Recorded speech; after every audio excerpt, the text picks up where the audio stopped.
আজকে যেহেতু হাঁসের মাংস করব, মাংস ভালো করে ধুয়ে নিয়েছি। এবার নুন হলুদ মাখিয়ে রেখে দেব। লবণ দিলাম, হলুদ দিলাম,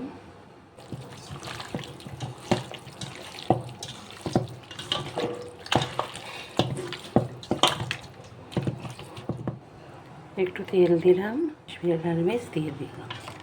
এবার দিয়ে আধা ঘন্টা ম্যারিনেট করে রেখে দেব। হাঁসের মাংসর সাথে যেহেতু লং গ্রিন রাইস ভালো লাগে, তাই এইদিকে লং গ্রিন রাইসটা হয়ে গেছে।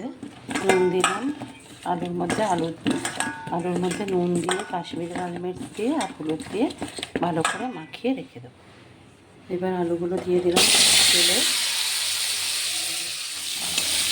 আলুগুলো লাল করে ভেজে নেব। আলুগুলো লাল করে ভেজে নিয়েছি। এবার তুলে নিলাম। আলু ভাজার তেলেই জিরে ফোড়ন দিলাম, আর কাটা পেঁয়াজগুলো দিয়ে দিলাম। কুচি করে কেটে রাখা পেঁয়াজ দিয়ে নাড়াচাড়া করবো। আর নুন হলুদ দিয়ে একটু ভেজে নেব। লবণ দিলাম, হলুদ দিলাম।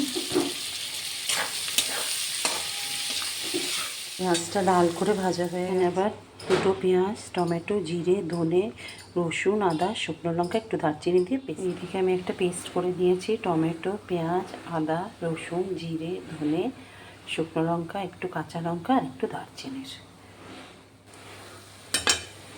এবার পেঁয়াজ ভাজা হয়ে গেছে, মশলাটা দিয়ে দিলাম।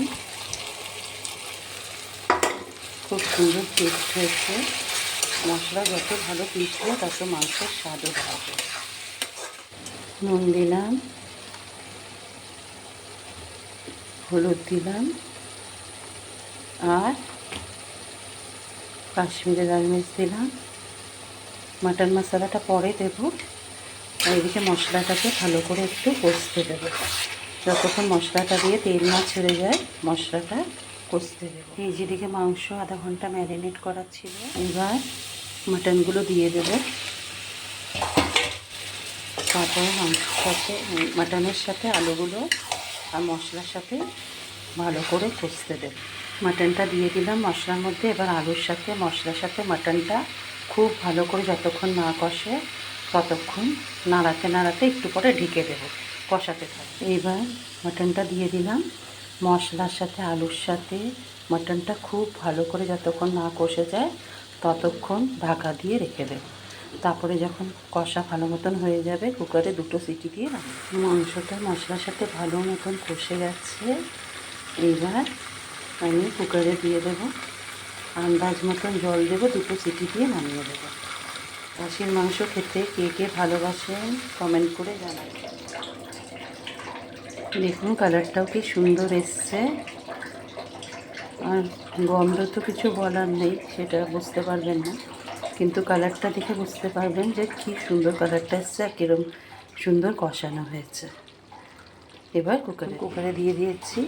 এবার গরম জল দিয়ে দেবো। মিট মশলাটা দিয়ে দিচ্ছি।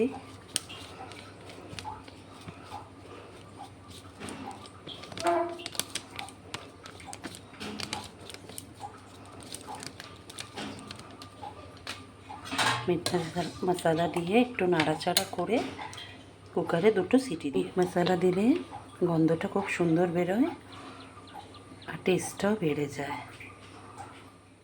মাটন হয়ে গেল, 3টে সিটি দিলাম।